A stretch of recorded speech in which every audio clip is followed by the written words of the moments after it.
Hello there, I'm Cece, this is Leia, and this is a reading vlog.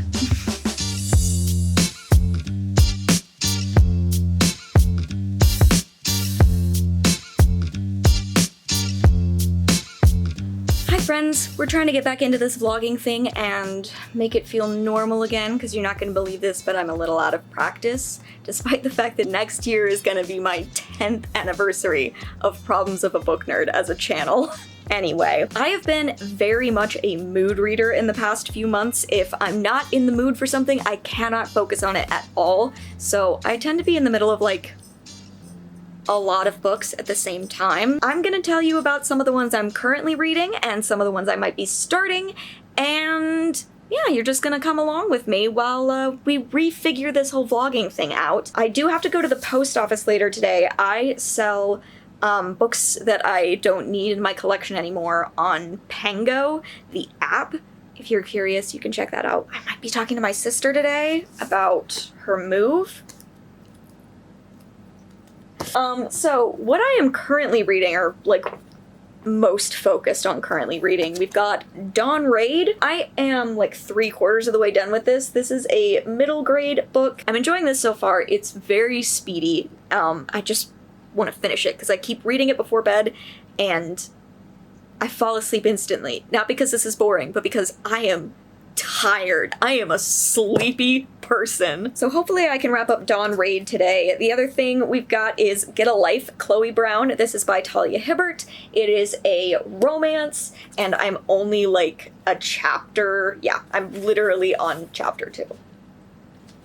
With my bookmark for this is the tag that I ripped off of the heat pad that I was wrapped in yesterday. I feel like that's relatable for Chloe. She has chronic pain. She specifically has fibromyalgia. I'm not sure if there are other elements of that to like her chronic pain. And then the last thing that I have sitting over here that I'd really like to try to read is The Troop by Nick Cutter. This is a scary book. I know it's about like a scout troop leader taking a bunch of Boy Scouts into like Canadian wilderness. Oh man, you should never lead middle schoolers into the Canadian wilderness. I know what that gets you. I believe this has like supernatural elements. It's not just a survival book. It's very scary as well, and I've heard great things.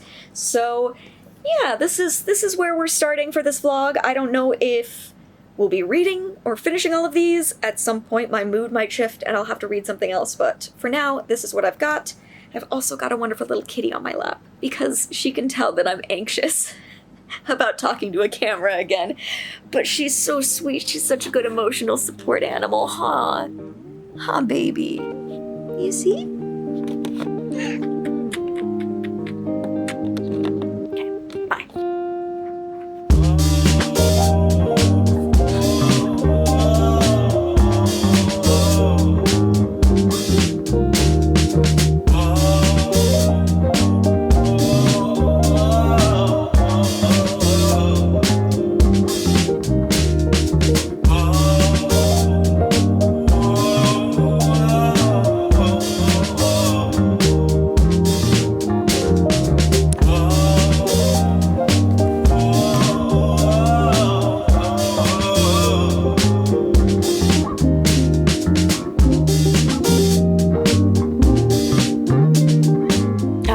That wouldn't take too long. I finished Dawn Raid. So to make sure I've told you about this book, this was sent to me by the publisher, I don't know when, back when publishers still sent me books.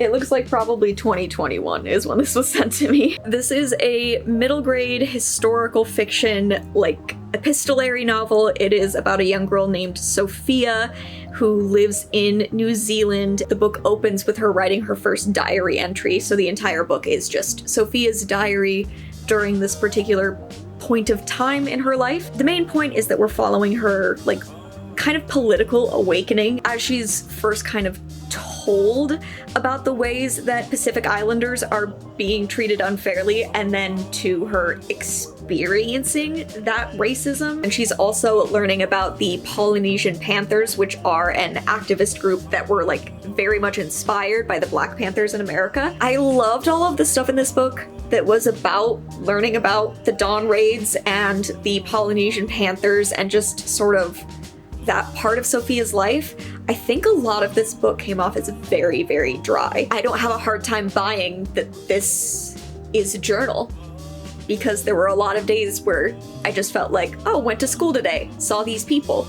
Wasn't necessarily the most engaging for me. I did love Sophia's relationship with her siblings and her relationship with her older brother, who's kind of the one who teaches Sophia about like the different prejudices and injustices that Pacific Islanders face. I want to keep it around because I like especially the extensive historical note in the back, just giving some more knowledge about what it would have been like to be a child in the 1970s in New Zealand, which are a bunch of things I have no context for. I want to give it to a child. I think that they would, I understand immediately how like giving this to a middle schooler would benefit them so much in terms of knowledge, in terms of confidence. But for me, I can just say, cool, I learned this. I'm probably gonna look up more information about dawn raids and learn outside of this perspective as well. Hello, good morning. I was going to take you with me yesterday on various activities, but I will admit I got extreme sensory overload. I didn't fully burn out, but I got very, very close, and it was more about making sure the tasks got accomplished than remembering anything else around them. So last night I was looking for something that I could just really distract my brain with, so I was playing Cities Skylines for a bit, which is my favorite sim game. I love it.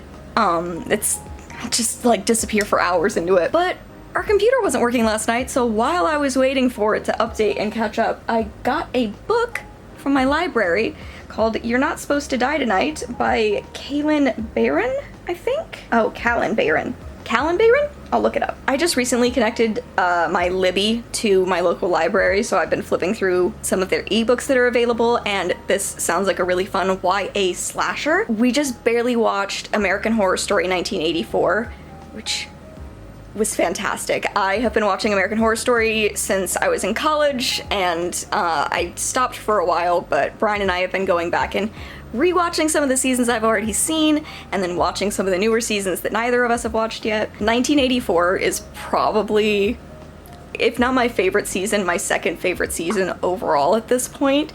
So I wanted to keep the like summer camp slasher vibes going, and that's what You're Not Supposed to Die Tonight is about. It's like set at a summer camp that is also a full contact haunted experience. Like, you sign waivers to go to this camp and have everybody who works at the camp scare you like you're really in a scary movie, but then I think some murders actually start happening. I really liked the first couple chapters that I read last night before the computer finally started working and I could just play my sim game until my brain slowly turned off. The other thing is that my video went live yesterday. It's been weird. It's been a long time since I've had a video go live. I think that was making my anxiety kind of all over the place, but everyone was so nice, and it was really, really great to talk to people again and to see comments and to see people being so sweet. I think it's encouraged me to keep this old train going. I am going to sit on this couch like I do every single morning, as is my routine, drink my coffee, take my pills, watch some YouTube, and then I'll come back to you when I figure out what I want to do today. But we're gonna try to get some work done. Not too much though, because it's Friday. Friday. And you know what we call Friday in this house, Leia? We say, fuck it, it's Friday. Fuck it, it's Friday. So I've kind of figured out what I want to do today, and that is art. It's been a while since I've had the motivation, focus, and ability to do that. And I think it's because it's almost September. It's August 30th right now. Love that I had to check. But like, we're getting so close to October. I'm just very much in an autumn mood, and so for the last couple of days I've been kind of brainstorming doing an object collection. I do those a lot when I do art, so like I've done an object collection for You've Got Mail. I can show you that. It's just various references. I did something that was just the pocket change collection, just a few different things you might find in your pockets, and I'm gonna do a little horror movie set. I've made a list within my list of options, and I have 9 items, I think. What I want to do initially is sketch out just the really, really basic shape of each item and then kind of rearrange them on my canvas until I'm sure that that's the layout I want to use.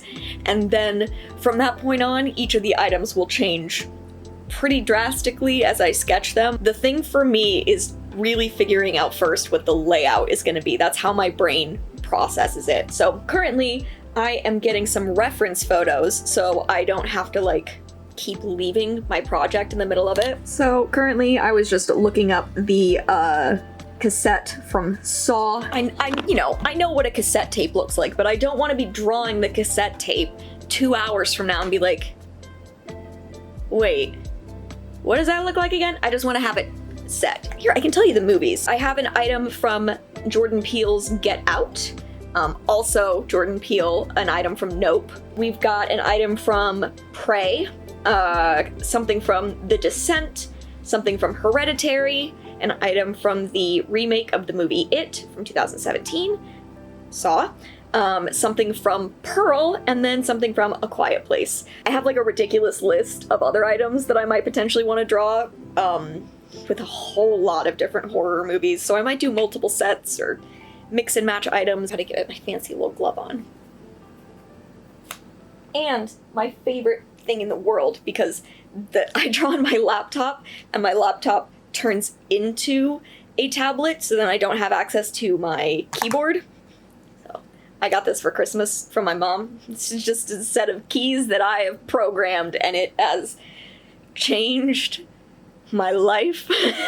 It's nice to still have access to some buttons to press when my laptop is in tablet mode. I'm opening Photoshop, I'm drawing. Let's see what happens. Well, this is deeply unstable. Let's see how long it takes before Captain knocks it over. I'm looking at you.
Lady. Turn around. Sit your butt. Touch. So close. Good enough. Good job. Good girl. Baby. Eat it. Ah, good job. Good job. Yeah.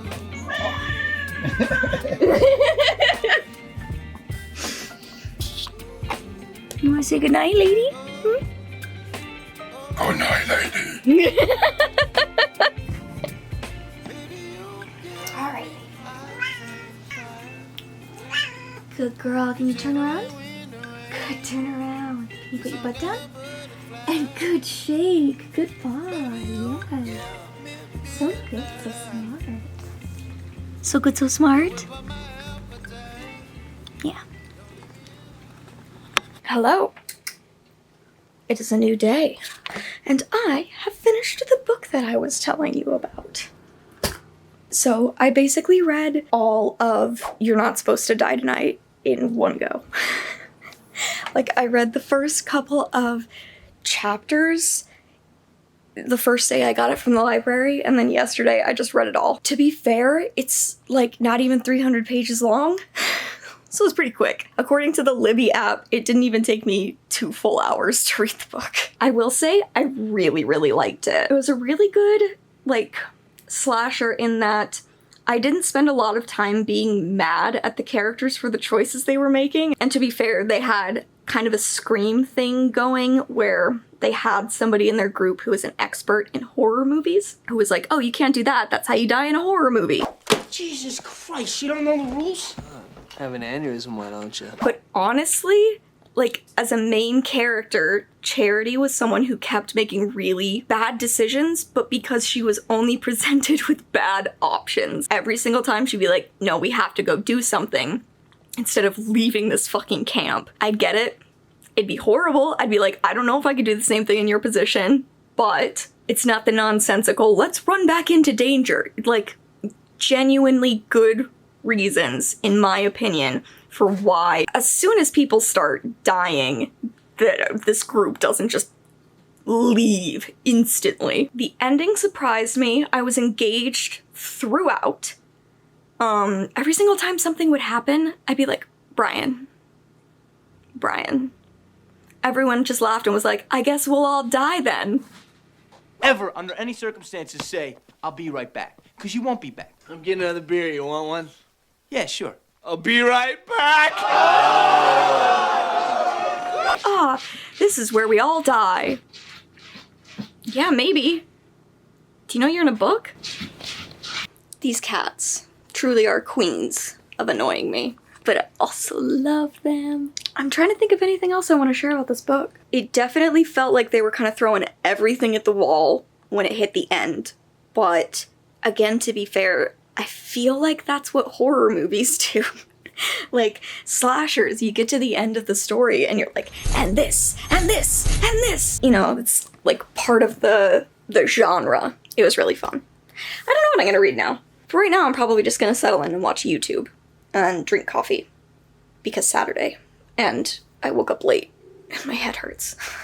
I will show you how far I've gotten on my, like, horror movie planning because I have the whole layout mapped. I added an additional element.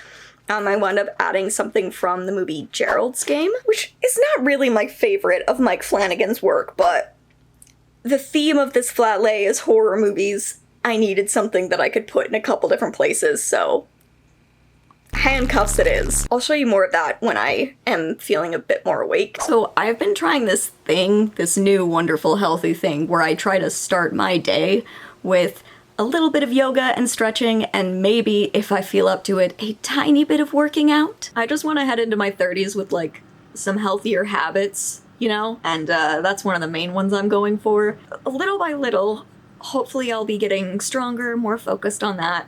And I can show you how I have been doing on my horror movie flat lay so far. I've kind of narrowed it down to these are some of my 21st century horror faves. So maybe I'll do another 21st century horror movie flat lay, but this will be the first one and I can kind of show you where I've started on that, how the layout's looking. Have my 9 items here that I'm now going to start kind of reforming and reframing and just figuring out more the specifics of what the shapes will be. It is time to sketch. So that's what I'm gonna do.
Hello. So, bit of an update to let you know what's going on in my life. At the end of this month, September, it's currently September, I am flying back to Utah to meet up with my mom and my sister, and then we are all driving to Colorado to go to a family wedding. I am actually particularly excited about this wedding because I have gone to a lot of family weddings over the years. But as far as I'm aware, this is going to be our first, let's go with LGBTQ plus wedding in the family. And that's why I am making sure that I get there. I was one of the first, if not the first, cousin to come out to the whole family, and it's been a lot of years since then, but also since then we've had a lot more cousins come out, whether it's like with my generation or my mom's generation. I've been trying to put together a let's go with non-femme wedding outfit. So Brian and I wound up going to a Goodwill that's a little further away from our place to make some attempts at finding some non-femme wedding options. The tragedy of the thing was that I found all this amazing stuff, and then I walked to the fitting room, and as I got to the fitting room, I was informed that the fitting rooms had just been closed and would not open until the next day. Truly wonderful. But I still grabbed some stuff there, and I did wind up finding this, I don't know if it's a jumpsuit or maybe overalls. They're originally from Zara, and oh my god, if those end up fitting as well as I think they will, that's the wedding look. That's the look. I did find some great stuff, actually. I think I'm gonna make my Goodwill vlog its own video so I can go through kind of my full try-on haul. Fingers crossed that there are some winners from that Goodwill selection. Also, I started a new book. I downloaded something else from Libby. I am currently reading From Below by Darcy Coates. I downloaded this when I was at the dentist's office waiting for Brian, and wound up getting through like 130 pages. Kindle pages, not full pages, to be fair, by the time Brian got back. And it has been in my mind ever since then. I haven't gotten a chance to read more, but this book, I downloaded it because I wanted something spooky at the bottom of the sea, and then I downloaded it and it was like, cool, this is only 750 pages. That is a different page count than I am accustomed to in my current ability to focus. However, I've been flying through it. From Below is a story about this diving team. They're going to be making a documentary about a ship that went down in the 1920s, and no one knows how it went down, and it's taken years to even find the shipwreck. So this documentary crew is going to go and explore it. They will be the first ones to do so, and hopefully they're going to solve like what happened to this ship in the 1920s that made it go down, that made it vanish, because there are a lot of really weird things that happened leading up to the ship vanishing. I was so tense at the goddamn dentist reading this book because, like, full transparency, I don't think I will ever be able to, like, scuba dive, deep sea dive, any of those things. That taps into a very, very deep fear of mine, and I was actively nervous through the entire section that I've been reading about the divers doing their initial dive. It's just people, like, someone lying about how much oxygen they have. But on top of that, all this really, really spooky shit keeps happening. There are a lot of flashbacks to the 1920s, what led up to the ship, like, going down, what other ships heard, distress calls, that kind of thing. You're getting perspectives from the divers, you're getting perspectives from people on the boat above the divers waiting to see them return, and there are a lot of characters whose motivations I don't get. I have heard a lot of really good things about Darcy Coates, and I have a ton of Darcy Coates books on my TBR, especially since I started, like, really exploring horror more as an option. And I'm actually really glad that this is the first one that I've been getting into. I do keep updating Brian every time something happens where I'm like, hey, just so you know, the crew in the 1920s, and some of them have now become convinced that they hear things clicking in the walls. So Brian can just be like, well, that's what you want to hear. That's really good news. So yeah, that's what's been going on here. I'll check in more when I've thought more about the whole Goodwill situation, maybe when I've actually tried on some of the outfits. and I'm excited to show you as well. So, yeah. I'll be back. I would like to take this brief opportunity to say that every time I'm reading a book and the book is scary and I'm like, ooh, I'm scared by the book, I now think of that fucking scene from Jury Duty. Oh, shit. Oh. Sorry. Jump scare. Whew. That got me. Thanks for that, James Marsden. Thanks for that.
Okay, oh my god. I wanted to tell you more about From Below by Darcy Coates because while it took a while for me to finish, I actually really enjoyed it. I definitely have some complaints, some issues, but I definitely also want to read more Darcy Coates, and I think I want to read more underwater horror. There was a lot that worked about From Below. I do think that it could have been shorter. I knew that was going to be my complaint going in when I downloaded it and it was like, oh, your Kindle version is this long. I knew I was going to have a problem with the length. I still truly believe that you could have cut a good 50, 100 pages out of that book and it would not have been worse for it. There were times where there were scenes I'm like, oh yeah, this is eerie, but it's the exact same kind of eerie that I've been getting for a few hundred pages now, so we can move on. I really liked the jumping timelines and how you would get like mysteries introduced as the crew was searching through the wreck, and then you would get your jump back to the 1920s and you would get like a little bit of an answer, but it would also be the creepiest, most upsetting answer you possibly could receive.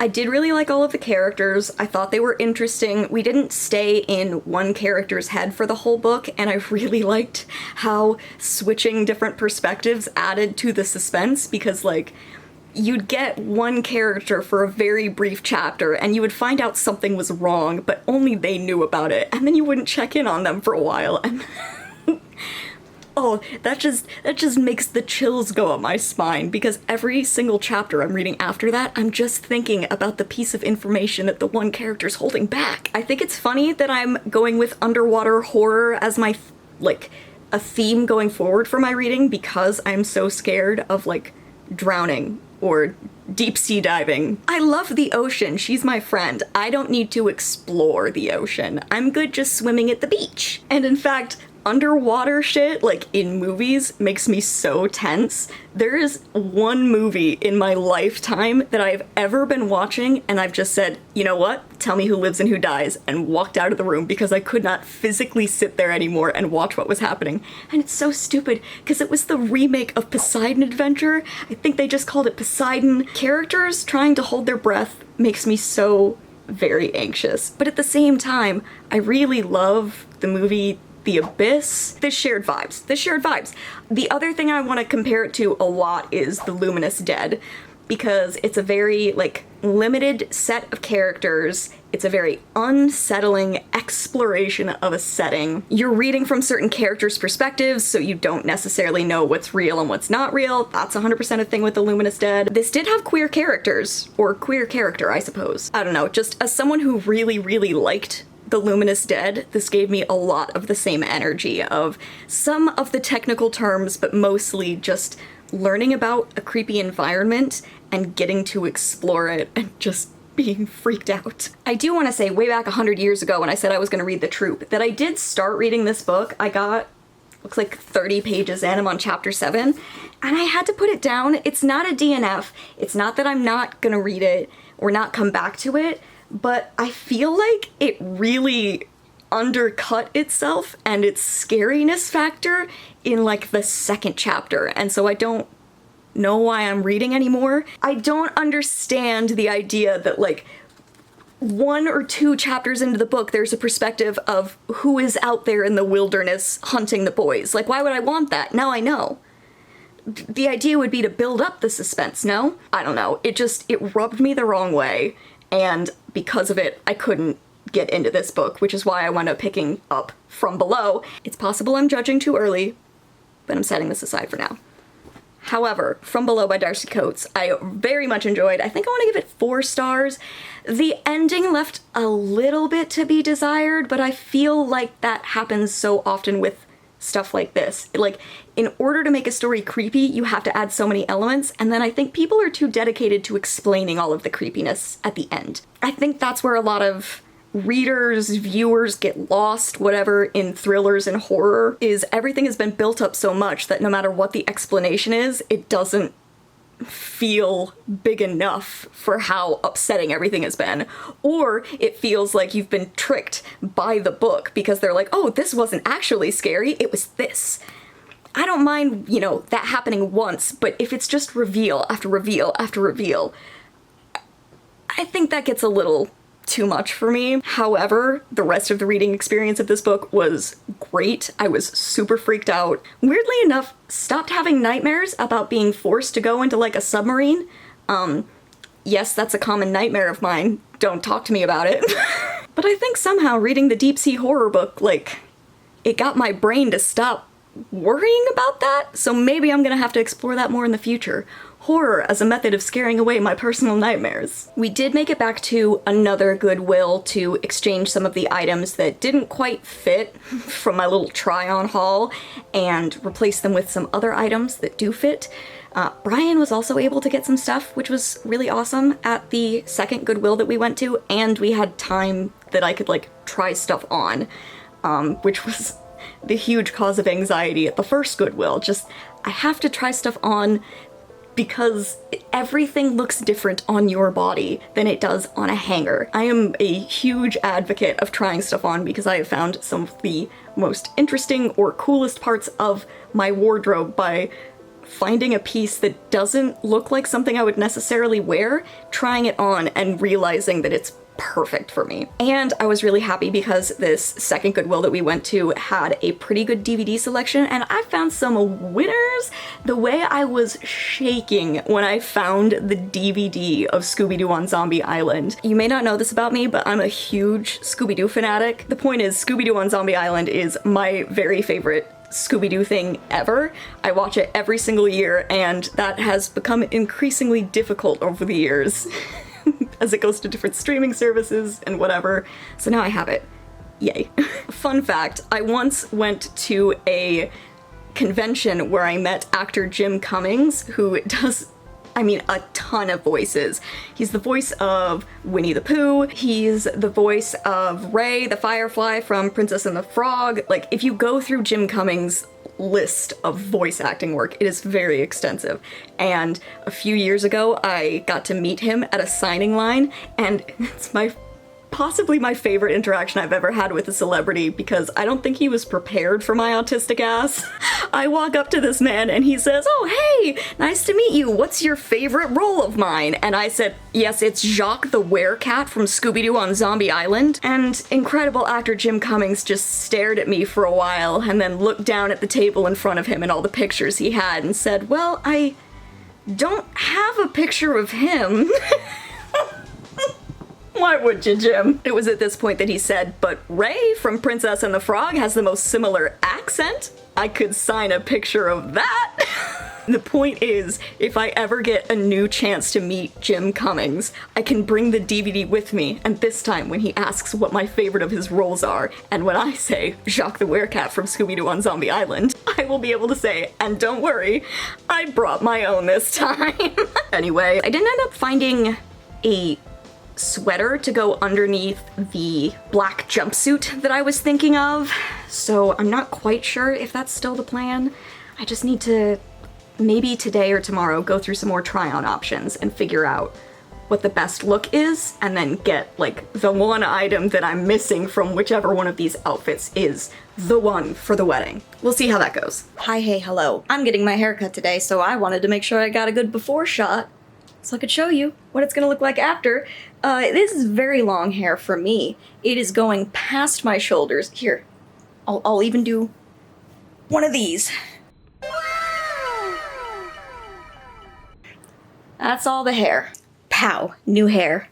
It is so much fun. It's a little, like, lighter. It's a little lighter. It's a lot lighter. I cut off a lot, and I cut off actually more than you can currently see.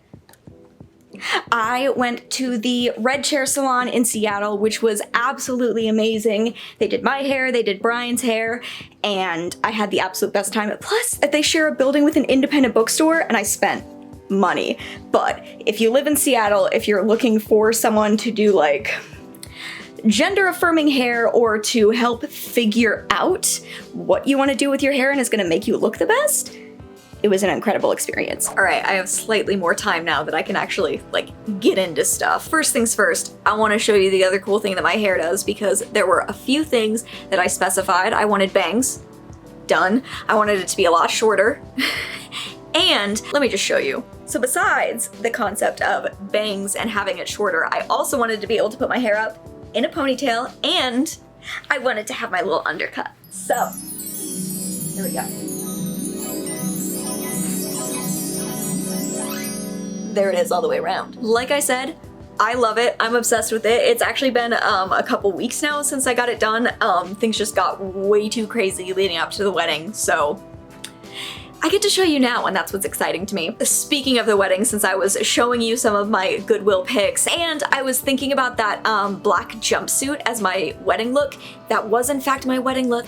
So like, here's some pictures from the day of me and my sister and my mom looking fabulous. I'll include a picture of the brides as well. I cried like a baby through the entire ceremony, but it was absolutely gorgeous. If you were curious about some of the art that I created in this video, my horror movie flatlay is now available on Redbubble and Imprint. I will put those links on the screen and down in the description below. There will be a bunch of different printing options. I made a version that's just a flat lay of objects and another one that's kind of like an evidence flat lay, because I want to do further versions. But if you want to buy any versions of those, there are links in the description below. In that vein, if you want to let me know what your favorite horror movies are down in the comments below, maybe that'll influence what I add to my next little art piece. Over my ridiculous vacation, I did manage to read a couple more books. Those are going to be covered in a wrap-up coming soon, and now that things are a little bit more settled, I'm hoping that I'm gonna have a couple more dedicated reading vlogs coming up. I would love to do a 24-hour reading vlog, and I have some other books on hold at the library that I think would be really fun to dedicate to certain things. If you are dressing up for Halloween, let me know down in the comments below. I want to know what you're dressing up as. I have no idea what I'm going to be. I'm a little stressed because I talked about my sister moving. She is moving very close to me. I am so excited, I don't even have the words for it. And that's gonna be at the beginning of November, so shit's gonna get kind of crazy. But I just kept saying I wasn't going to let that impact the fact that I want to be creating right now, so here I am, creating. If you like this video, maybe give it a like, a comment, and hey, thank you so much for watching. I really appreciate it. It's been fun sharing more about these books, and I cannot wait to talk through some of the novellas that I've been reading from the library. I'm ready. Anyway, y'all, thank you so much for watching. I hope you enjoyed, and I will see you in another video very soon. Bye!